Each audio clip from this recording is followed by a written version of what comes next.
కృష్ణతేజ గారు చెప్పండి, ఏమిటి గుంపు మేస్త్రి అని వాళ్ళేదో ఆయన అంటవేంటి, తర్వాత మళ్ళీ దాని మీద వ్యంగ్య వ్యాఖ్యలు రావటం, మళ్ళీ అవును నేను గుంపు మేస్త్రినే, ప్రభుత్వం ప్రజా ఉద్యోగులంతా నా గుంపే అని చెప్పటం, ఏమిటి అసలు ఆయన లక్ష్యం ఏమిటి, ఎందుకు అట్లా చెబుతున్నారు? మరోవైపు ఏమో రైతు భరోసా మీద ఎన్ని వేల కోట్లు బకాయి పడ్డారని వాళ్ళ నమస్తే తెలంగాణ రాసింది. ఈయన ముంపు మేస్త్రి అని హరీష్ రావు గారు అంటున్నారు. కొమ్మినేని గారు 15 లక్షల కొత్త రేషన్ కార్డులు ఇచ్చినందుకు మా రేవంత్ రెడ్డి చెప్తున్నాడు నన్ను గుంపు మేస్త్రి అంటున్నాడా? ఎస్, నేను గుంపు మేస్త్రి, ఈ గుంపు అంతా నాదే. అట్లానే 4,50,000 ఇందిరమ్మ ఇల్లు ఇచ్చిన మీరు ఈ 30 నెలల్లో నన్ను గుంపు మేస్త్రి అంటున్నాడు. ఎస్, నేను గుంపు మేస్త్రిని. 4,50,000 ఇందిరమ్మ ఇల్లు 30 నెలలో ఇచ్చినామని నన్ను గుంపు మేస్త్రి అంటారు. ఎస్, మా గుంపు అంతా ఇంతే ఇచ్చింది, నేను గుంపు మేస్త్రి. 200 యూనిట్లు 50 లక్షల మంది ఇళ్లకి సుమారు చేరుతుందన్న నీ గుంపు ద్వారా గుంపు మేస్త్రి అంటారు. ఎస్, ఈ గుంపు అందరం కలిసి అంత చేసినాం. దాన్ని చూడండి, సన్న బియ్యం నిజంగా 50 లక్షల మందికి తండాల రక్కి చేరవేసినందుకు నాకు గుంపు మేస్తుంటారు. ఎస్, నేను గుంపు మేస్త్రినే. మీరు చర్చకు రండి, అసెంబ్లీలో మాట్లాడతాం ఎవరు గుంపు మేస్తారు ఎవరు ముంపు మేస్తారు అంటే ఎవరు సమాధానం చెప్పరు. అలానే ఇప్పుడు మీరు చెప్తున్నారు ఇవాళ 9 రోజుల్లో 9,000 కోట్లు విడుదల చేస్తాం రైతు భరోసాలో, దేశంలోనే ఎక్కడ లేదు సార్. వీళ్ళేమని అంటే కేటీఆర్ గారు ఇప్పుడు మీరు బయటలో ఏం చూపించారు, 3 సార్లు రైతు బంధు ఎగ్గొట్టే ప్రభుత్వాన్ని కోటేద్దామంటే 2 సార్లు 9 రోజుల్లో 9,000 కోట్లు విడుదల చేస్తున్న ప్రభుత్వం ఇది. ఇవాళ 73,42,000 మందికి ప్రత్యక్షంగా లబ్ధి చేకూరుతుంది. ఇది మా రైతు భరోసాకున్న విలువ. రైతు బంధు రైతు భరోసా ముందు తేడా వ్యత్యాసం తెలుసుకోండి, అన్ని ఒకటే. కాకపోతే 6,000 ఎకరాలు మేము ఇస్తున్నాం, అక్కడ 5,000 ఉండేది. ఇప్పుడు రైతు బీమాకి మేము ఏం చేస్తున్నాము, ఇక్కడ 2 ఎకరాలు ముందు చేసి తర్వాత దాని తరకు పెంచుకుంటూ వెళ్తున్నాం. దానికి అనుకూలంగా ఈ రోజు 2,482 కోట్లు ఈ రోజు విడుదల చేస్తున్నాం. ఇది మాకున్న విలువ, రైతుల పక్షాన్ని ఉన్నది విలువన. అలానే ఉద్యోగ కల్పన ఇవాళ ఇంత ముందు సీజన్ లో ఇవ్వలేదు అనుకుంటా కదా, ఇంత ముందు సీజన్ లో ఇచ్చాం. పోయిన మన సీజన్ లోనే 9 రోజులలో 9,000 కోట్లు ఇచ్చాం. 2 ఎకరాలకే కదా మనం ముందు చేయాల్సింది. మన బడ్జెట్ ప్రకారం హామీ ఇచ్చింది ఎంత, మేము హామీ ఇచ్చిన ప్రకారమే బరాబర్ ముందుకెళ్ళాం.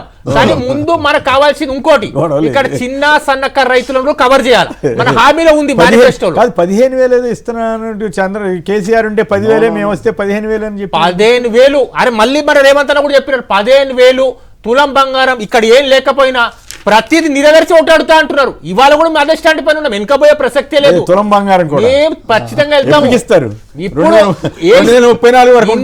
ఇళ్లతో కలిపి అన్ని ఇచ్చిన తర్వాత ఓటాడుతాం అంటున్నాడు రేవంత్ అన్న. దానికి అనుకూలంగా గురించి అడుగుతున్నారు వీళ్ళు. వాళ్ళు అడుగుతారు, చేసేవాళ్ళం మనం కదా. ఇవాళ 9 రోజుల 9,000 కోట్లు ఉమ్మడి ఆంధ్రప్రదేశే గాని తెలంగాణ చరిత్ర లేదు. ఇవాళ మన ప్రభుత్వం వచ్చేసరికి 2వ సారి జరుగుతుంది దేశ చరిత్రలోనే. దీన్ని ప్రశంసిద్దామా లేదా? ఇవాళ మీరు ఇదంతా హ్యాష్ ట్యాగ్ ఎందుకు వచ్చింది? వాదన మాత్రం బాగానే గుంపు మేస్త్రి అంటే ఎస్, ఈ గుంపు అంతా నాదే, ఈ గుంపుకు మేస్త్రి నేనే అని చూపిస్తున్నారు. వింటానికి కొంచెం బాగా వింటానికి బాగా లేకపోతే ముంపు మేస్త్రి అన్నప్పుడు అసెంబ్లీకి రావాలా, ప్రతిపక్ష నాయకుడు ఇలా పేపర్ చూపించి మాట్లాడాలి. మీరు రెన్యువల్ సీఎం ఢిల్లీకి కప్పం కడితే కంటిన్యూ అవుతారని కేటీఆర్ గారు. ఇది కొమ్మినేని గారు నేను కూడా అగ్రీ చేస్తా. ఇప్పుడు డిబేట్ లో నేను బాగా మాట్లాడితేనే కదా రెన్యువల్ చేస్తారు. నా పర్ఫార్మెన్స్ బాగుంటేనే అది పర్ఫార్మెన్స్ ఆధారంగా ఆయన ఎందుకంటాడు? మీరు డబ్బులు కడుతున్నారు, బీజేపీ వాళ్ళు కూడా అంటుంటారు కదా కప్పం కడుతున్నారు, రెన్యువల్ అవుతున్నారు. ఒకటి విషయం ఇది కూడా మీరు మంచి మాట్లాడాలా. అక్రమంగా డబ్బులు ఇక్కడి నుంచి అక్కడికి వెళ్తుంటే ఒక జాతీయ పార్టీ ఇంటెలిజెన్స్ వాళ్ళ చేతితో కేంద్ర ప్రభుత్వ ప్రతినిధులు మాట్లాడుతున్నారు. అంటే మాకు తెలుసు మీరు డబ్బు పంపుతున్నారు, అక్రమ లావాదేవీలు జరుగుతున్నాయి కానీ మాట్లాడాలని. ఇది వాళ్ళకున్న విలువ. మా ముంపు మేస్త్రి ఆర్ వాళ్ళన్న గుంపు మేస్త్రి రేవంత్ అని ఒకటే అంటారు, రా చర్చకి ప్రతి అంశం పైన నీకు ఇష్టం ఉన్న రోజు పెడదాం చర్చ అంటే రారు. ఓకే రైట్ శ్రీనివాస్, నేను ఏమంటున్నా అంటే ఇప్పుడు ఆయన పాపం అమలు కానీ హామీలు ఇచ్చిండ్రు, వాళ్ళకు తెలుసు. ఇప్పుడు ఏమని అంటారంటే అప్పు చేసినాం ఆయన కానీ ఆ వాదన బాగుంది కదా. ఎస్, మేము హామీలు నెరవేర్చిన వాళ్ళందరూ నా గుంపు కింద వస్తారు సార్. అదే చెప్తున్నా సార్. ఇప్పుడు ఏమంటే అప్పులు చేసిన అంటారు. అప్పులు ఎంత ఉన్నాయో అప్పుడున్న సిఎల్పి బట్టి విక్రమార్క గెలిచి ఆయన ఇప్పుడు ఆర్థిక మంత్రి. ఒక ఇంటర్వ్యూలో మీలాంటి వాళ్ళు అడిగారు తులం బంగారం సాధ్యమవుతుంది సార్ అంటే, మేము సంపదను సృష్టిస్తాము, మేము క్రియేట్ చేస్తాము, సంపదను పంచుతామని చెప్పారు. ఎక్కడ సంపద సృష్టించారో ఎక్కడ పంచుతారో వాళ్ళు చెప్పాలి. ఒకటి. రెండో విషయం ఏంటంటే నేనేమంటున్నా, వాళ్ళు ఇచ్చిన హామీలే సార్. ఇప్పుడు 6,000 15,000 ఇస్తున్నారు, కౌలు రైతులకు ఇస్తాం, కౌలు కూలీలకు 12,000 ఇస్తామన్నారు. లెక్క చేసినారా సార్? ఇప్పుడు నేనేమంటున్నా, ఇచ్చిన అయ్యలేదు అనేది మీకు తెలుసు, తెలంగాణ సమాజానికి తెలుసు. కనీసం కౌలు రైతులు ఎంతమంది ఉన్నారో మీద లెక్క ఉందా సార్? కూలీలు ఎంత ఉన్నారో లెక్క ఉందా సార్? లెక్క లేదు. కానీ ఎట్లా ఇస్తానన్నారు సార్? మరి ఏమి ఇస్తానన్నారు సార్? మీకు లెక్కలు తెలియదు. ఒకసారి ఇచ్చేస్తున్నట్టు అడవుడు. మేము 11 సార్ల 72,000 కోట్లు 73,000 కోట్లు ఇచ్చినాం సార్. వీళ్ళు ఇప్పుడు వచ్చి 9,000 కోట్ల మిత్రుడు అంటాను సార్. 2 ఎకరాల వాళ్ళు సార్, మీరు ఎవరైనా పోలీని తీసుకోండి, ఎవరైనా తెలంగాణలో మన రిపోర్టర్ ఎవరైనా తీసుకోండి, 2 ఎకరం కాక 3 ఎకరానికి పడ్డట్టుంటే నేను ఏం చేయమంటా చేస్తా సార్. ఇక్కడ నుంచే మీరు ఏం చేస్తే, ఏ శిక్ష ఇస్తే ఆ శిక్ష చేస్తారు. ఎక్కడిచ్చారు సార్, ఏం హామీలు ఇచ్చిండ్రు మీరు? అమలుగానే హామీలు ఇచ్చి మాట్లాడి, అందు గురించి హరీష్ రావు గారు ఏమన్నారు సార్, నువ్వు 34 దానికి అంటున్నావు కదా, మొత్తం అసెంబ్లీ రద్దు అన్నారు. పోనీ అసెంబ్లీ రద్దు ఎట్లా చేస్తాను ఇప్పుడు మిత్రుడు ఎంబడి అంటాడు. నేనంటే 10 మందిని తీసుకున్నావు కదా, గాలను రిజైన్ చేయి చూస్తాం ఏందో అన్నాడు కదా హరీష్ రావు గారు. ఏమన్నారు, నువ్వు మొత్తం రద్దు చేయని అంటాడు ఇమ్మీడియట్లీ మిత్రుడు. సరే మొత్తం పోనీ, కానీ 10 మందిని చేర్చుకున్నా కదా, గాలను రద్దు చేసి గాలను రిజైన్ చేసి రా ఎలక్షన్లు పోదాం. తెలంగాణ సమాజం ఏమనుకుంటుందో ఏం మాట్లాడుతుంది సార్. గుంప మేస్త్రి అని అంటుడు. ఆయన రాగానే ఎట్లా సార్, నేను లెంక బిందెలు ఉన్నాయని ఒక చీఫ్ మినిస్టర్, మనం ముఖ్యమంత్రి సార్. ఈరోజు పార్టీలు వేరే కావచ్చు, బీజేపీ వేరే కావచ్చు, కానీ ప్రధానమంత్రి నరేంద్ర మోడీ మన ముఖ్యమంత్రి ఈ రాష్ట్రానికి ఎవరు సార్? రేవంత్ రెడ్డి. ఆయన ఎట్లుండాలి సార్, ఒక హోందాగా మాట్లాడి ఉండాలి. మీరు అన్నారు మీరు సీరియల్ చేసి 40, మీ వయసు అంతా లేదు, మా వయసు అంతా లేదు, మీ ఎక్స్పీరియన్స్. ఈరోజు లంకె బిందెలు ఎట్లా దొరుకుతాయి సార్? లంకె బిందెలు ఉంటాయా సార్? లంకె బిందెలు దొరుకుతాయి అనుకున్నా లంకె బిందెలు లేవు ఇక్కడ. ఎటువైపు పోతున్నాం సార్ మనం తెలంగాణ సమాజం? గొప్పగా మాట్లాడండి. అందుగురించే సార్ ఒక్క మాట, కేసీఆర్ గారు నల్గొండ సభలో పార్లమెంట్ ఎలక్షన్ల సందర్భంగా గొప్పగా మాట్లాడండి, గొప్పగా ఆలోచించండి, గంభీరంగా పరిపాలించండి, మళ్ళీ ఇంకోసారి అధికారంలో రండి, అట్లా పరిపాలించండి అని పబ్లిక్ మీటింగ్లో చెప్పండి సార్, నల్గొండ పబ్లిక్ మీటింగ్లో. అది కాకుండా నేను గుంప మేస్త్రిని, నేను ముంప మేస్త్రిని, లేదు నేను లంక బిందెలు అనుకున్నా, ఇప్పుడు లంక బిందెలు అనుకున్నా, ఇక్కడ లంక బిందెలు లేవు, ఇన్ని అబద్ధాలా సార్? ఇంకోటి సార్, ఒక్క మాట సార్, ఎస్ఎల్బిసి అయిపోయింది మొత్తం చేసిస్తాడు సార్. 28 నెలలు అవుతుంది సార్, 1 మీటర్ అంటే 1 మీటర్ తవ్వలేదు సార్. ఎట్లా అవుతుంది సార్? ఇది పాసిబులా సార్? అది నేనేమంటున్నా సార్, 8 మంది చనిపోయినరు, అది పోనీ పక్కన పెట్టినావు. ఇప్పుడు ఈ ఉన్నది ఎంత సార్? 20 నెలలు సార్, నీకు 25 నెలలు. 25 నెలల్లో నువ్వు తవ్వి నల్లగొండ నీళ్ళు వేస్తావు సార్? అది సాధ్యమా సార్? అంటే గిట్ల అబద్ధాలు ఆడుతున్నాడు రేవంత్ రెడ్డి ఇప్పుడు. రైట్, ప్రకాష్ రెడ్డి గారు చెప్పండి, గుంపు మేస్త్రా ముంపు మేస్త్రా మీరు ఎటువైపు?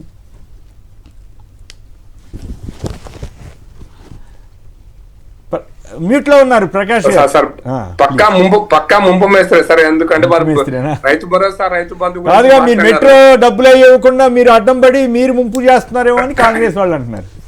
నేను ఏమంటున్నా సార్, ఇప్పుడు రైతు భరోసా గురించి ప్రామిస్ వాళ్ళు చెప్పారు కదా, అక్కడ 1-2 పాయింట్ చెప్పేస్తాను సార్.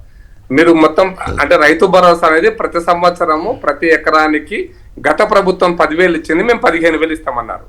ప్రతి సంవత్సరము ప్రతి ఎకరానికి కలిపి, ఇది నేను లెక్క చాలా స్పష్టంగా చెప్తున్నా సార్. ఇప్పుడు 3 సంవత్సరాల పంట సార్, వారు వచ్చే అధికారంలోకి వచ్చి 2 సంవత్సరాలు దాటి అయిపోయింది, 3వ సంవత్సరం పంట స్టార్ట్ అవుతున్నా సార్. ఇప్పుడు అంటే ఆల్మోస్ట్ 3 సంవత్సరాలకు పంట పెట్టుబడి కోసం ఇచ్చేటువంటి ప్రతిపాదన సార్. మీరు ఇప్పటికి 3 సార్లు ఇచ్చారు సార్, అది కూడా అరకొరగా ఇచ్చారు సార్. మొత్తం ఇవాళ 3 సార్లు అంటే 6 సార్లు, ప్రతి 6 నెలలకు ఒక పంట అయితే 6 సార్లు ఇవ్వాల్సినటువంటి రైతు భరోసాను, రైతు బంధువును రైతు భరోసాగా మార్చి 10,000 ఇచ్చేదానికి 15,000 ఇస్తామని చెప్పి దాన్ని 12,000 పట్టుకొచ్చి ఆ 12,000 కూడా 3 సార్లు మాత్రం, అది కూడా అరకొరగా, పూర్తి అందరు రైతులకు ఇవ్వలేదు సార్. ఇది వీళ్ళ రైతు భరోసా యొక్క రైతులకు ఇచ్చిన భరోసా. ఇక కౌలు రైతుల గురించి, రైతు కూలీల గురించి అసలు చర్చనే లేదు. మర్చిపోవాలి, ఆ లిస్టే తయారు కాలేదు. మేము టీవీ డిబేట్స్లలో రైతు కూలీలను తయారు చేయలేరే బాబు. నాకు గుర్తున్నది, రాజశేఖర్ రెడ్డి గారు ముఖ్యమంత్రిగా ఉన్నప్పుడు అనేక సందర్భాలలో ఈ కౌలు రైతులను గుర్తించడం కోసం ఒక రఘువీరారెడ్డి గారు ఉన్నప్పుడు కూడా నేను 3 మీటింగ్లకు పోయినాను సార్. గుర్తించడం ఎంత కష్టసాధ్యం అనేటువంటి విషయం తీసిన తర్వాత అప్పటికి ఒక కౌలు రైతులకు ఒక కార్డు ఇచ్చారు సార్. దాని మీద అట్లీస్ట్ వాళ్ళకు పెట్టుబడి సహాయం చేయడం కోసం బ్యాంకుల నుంచి అప్పులు ఇచ్చే విధంగా ఒక కార్డు ఇచ్చారు సార్. అక్కడ కూడా ఎవరు అప్లై చేసుకోవాలి, మా మండలంలో 3 అప్లై చేసుకున్నారు. అట్లా కార్డు అనేటువంటి దానికి ఇవ్వలేని పరిస్థితి వచ్చిందని చెప్పి అప్పుడు రఘువీరారెడ్డి గారు కంక్లూజన్కి వచ్చారు, అప్పుడు జరిగింది అనేది. అందుకోసం ఎందుకు అసాధ్యమైన పనిని మీరు చేయలేరు అంటే, మా తడాకా చూస్తారా మీరు ఏమనుకుంటారు? మీరు మన్మోహన్ సింగ్ దేశానికి ప్రపంచాన్ని కాపాడిండు, ఆక్స్ఫర్డ్ ఎకనామిస్ట్, మీకు తెలియదు మీకేది పనికిమాలని మమ్మల్ని వ్యంగ్య విమర్శలు టీవీ డిబేట్లలో కూడా చేశారు సార్. వ్యంగ్య విమర్శలు వీళ్ళే చేశారు, కాంగ్రెస్ వాళ్ళు. మీరు చెప్పినా వినలేదు. మేము అందుకోసం అనేది చేసింది వాళ్ళ తప్పు.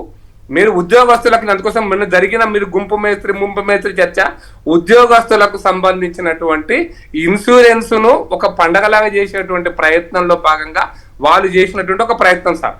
నేనేమంటున్నా అంటే, మీరు ఉద్యోగస్తుల కోసం ఏమేం ప్రామిస్ చేశారు? గత ప్రభుత్వం 3 డిఏలు ఆపింది. ఈ డిఏలను మొత్తం మేము వెంటనే రాగానే 100 రోజుల కార్డులు అది కూడా ఉన్నాయి సార్. 3 డిఏలు 100 రోజుల పూర్తి చేస్తామన్నారు.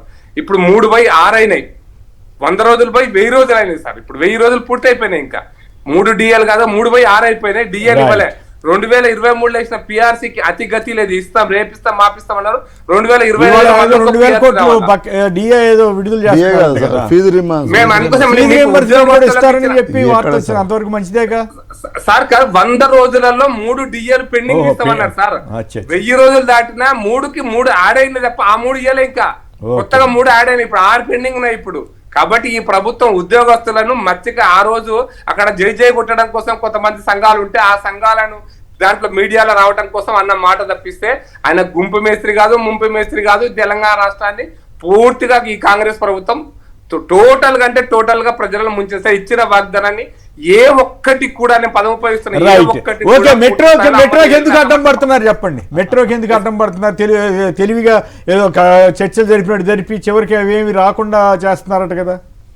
అది మరి మెట్రోకి ఎందుకు అడ్డం మెట్రో కిషన్ రెడ్డి గారు అడ్డం పడ్డారని చాలా హైదరాబాద్ లో ఓహో ఆహా అన్నాడు కదా సార్. మరి మెట్రో మినిస్టర్ గారు చర్చ జరిగిన తర్వాత ఏమైందో ఇప్పుడు రేవంత్ రెడ్డి గారు చెప్పాలి సార్. బయట ఏం జరిగిందో ఆ చర్చలలో ఏమైందో బయట చెప్పాలి. చెప్పలేదా మీకు? ఇద్దరు చెప్పాలి. డీల్ సెట్ అయినాక ఢిల్లీ పోయినరు.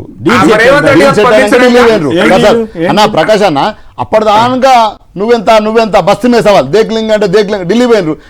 డీల్ సెట్ అయినాక ఢిల్లీ పోయి కూర్చుంటారు. మరి ఢిల్లీలో ఏం జరిగిందో చెప్పాలి. ఇద్దరు బాధ్యత గల మంత్రులే కదా.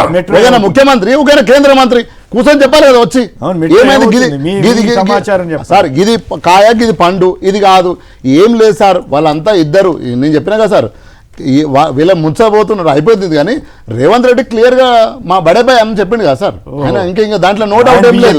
అరే ఆయన చెప్పిండు కదా సార్, మనం చెప్పలేదు కదా సార్. ఇప్పుడు ఆయనతోనే ఉన్నాడు కదా సార్. ఇప్పుడు ఏం మాట్లాడుతున్నంత మాత్రం చెప్పినట్టు అరే ఇప్పుడు వాళ్ళ వ్యవహార శైలి, వాళ్ళ లైను, వాళ్ళ గురువుతో ఉన్న లైను, వాళ్ళ గురువు ఎవరు? వాళ్ళ గురువు పలానా చంద్రబాబు నాయుడు. ఆయన ఎవరితో ఉన్నాడు? మోడీతో ఉన్నాడు. వయా చంద్రబాబు నాయుడు, రేవంత్ రెడ్డి. అది వాళ్ళకు కూడా అర్థమవుతుంది. ఇందులో కొంతమంది మంత్రులు కూడా ఇదంతా బాధ చూడలేక వాళ్ళ అధిష్టానమైన రాహుల్ గాంధీ కూడా చెప్పుకుంటారు. వాళ్ళు పోయి నిజమైంది సార్, న్యూస్ వస్తున్నాయి. రాహుల్ గాంధీ రెస్పాన్స్ ఏంటి? ఇక రాహుల్ గాంధీ గారు ఆలోచిస్తారు. ఆయన పర్వాలేదు నాకు అన్నాడా? ఇక అది ప్రకాశం చెప్పాలి. చెప్పండి ఏంటి మిత్రులు చాలా మాట్లాడతారు. చాలా అద్భుతంగా ఒక ప్రశ్న తీసినారు బీఆర్ఎస్ స్టాండ్ గురించి. 23 assembly segment greater Hyderabad, 22 assembly సెగ్మెంట్లు బీఆర్ఎస్ గెలిచింది. అందులో ఒక్క బీఆర్ఎస్ ఎమ్మెల్యే కూడా ఎందుకు ఎల్ఎన్టీ పైన మాట్లాడటం లేదు, ఎల్ఎన్టీ పైన ఒక్కసారి కూడా పోరాటం చేయడం లేదు. వీళ్ళ పార్టీలో ఎమ్మెల్యేలు ఉంటారని గ్యారంటీ ఉందా? ఇందాక అన్నారు కదా ఈ పార్టీ ఎమ్మెల్యే. ఇప్పుడు డైరెక్ట్ చెప్పండి. రేవంత్ రెడ్డి గారు, కిషన్ రెడ్డి గారు, అశ్విని వైభవ్ ఇంకెవరో కలిశారు. తర్వాత ఏం జరిగింది అనేది ఎందుకు ఒక కమిటీ వేయడం జరిగింది. ఆ కమిటీ 2 months లకు ఉంది. ఇంతలో రేవంత్ రెడ్డి గారు మాట్లాడాలన్నా ఒక్క నిమిషం ఆగండి. ముందు మన కేంద్ర మంత్రి నుంచి ఒఫీషియల్ గా రిలీజ్ అయిన తర్వాత ముఖ్యమంత్రి మాట్లాడడానికి వస్తుంది. అంతేగాని ఎందుకంటే కమిటీ అక్కడ ఏదో జరిగి ఉంటుంది. ఫస్ట్ 14,000 కోట్ల రుణం మీరు భుజాన్ని వేసుకున్నారు. మా ఓటాళ్ళు అయ్యో తొందరపడుతున్నారు రేవంత్ రెడ్డి గారు అనుకున్నా. అట్లాగే జరిగింది. ఇప్పుడు ఆ రుణాన్ని క్లియర్ చేస్తారా చేయరా? రెండో దశ టేకప్ చేస్తారా లేదా? ఇప్పుడు అయితే ఒకటి ఫస్ట్ పాయింట్, మనం ఇచ్చిన రుణం అయితే మనకు రావాల్సిన జపాన్ నుంచి రావాల్సింది వెనకకి వెళ్ళిపోయింది. మన ఫీజు మనం కట్టిన మనకు వచ్చేసింది. Cap first point clear. అది వాళ్ళు చెప్పిన ఇప్పుడు ఆ బడ్జెట్ అంతా రాష్ట్ర ప్రభుత్వం భరించాలి. ఇప్పుడు రెండో విషయం, ఇది పూర్తవుతుందా అంటే డెఫినెట్లీ 2 నెలలు వీళ్ళు ఒక కమిటీ వేసినారు. పూర్తవుతుంది ఆశ కాదు. పూర్తి అవ్వకపోతే కిషన్ రెడ్డి గారే బాధ్యత వహించాలా. మీటింగ్ అరేంజ్ చేసినారు ఆయన. పూర్తి కాకపోతే ఆయన బాధ్యత వహించాలి.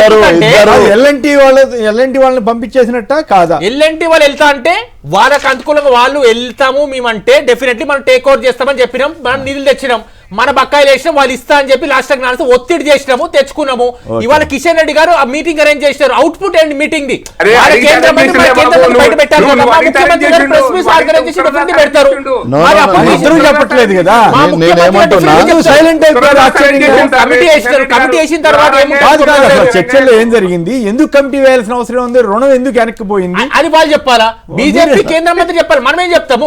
అవుట్పుట్ ఎవరు మీటింగ్ పెట్టిన వాళ్ళు, కమిటీ వేసిన వాళ్ళు చెప్తారా? మీటింగ్ పాల్గొన్న మీరు 40 ఏళ్ళ నుంచి జర్నలిజం ఉన్నారు సార్. ఒక మీటింగ్ అయినాక ప్రెస్ కాన్ఫరెన్స్ నిర్వహిస్తారు సార్. ఈ మీటింగ్ లో జరిగింది, డిసిషన్ జరిగింది, ఇది తీసుకోపోతున్నామని ఇద్దరు లేదా ఒక విడివిడిగా ఇద్దరు ఒక నిలబడి, లేకపోతే ఇద్దరు గౌరవంగా ఇద్దరు బయటకు వచ్చి మాట్లాడితే గొప్పగా ఉంటది. లేదు సపరేట్ మాట్లాడుకుంటే సపరేట్. ఇప్పటి వరకు కూడా చెప్పలేదు కదా సార్. Okay right.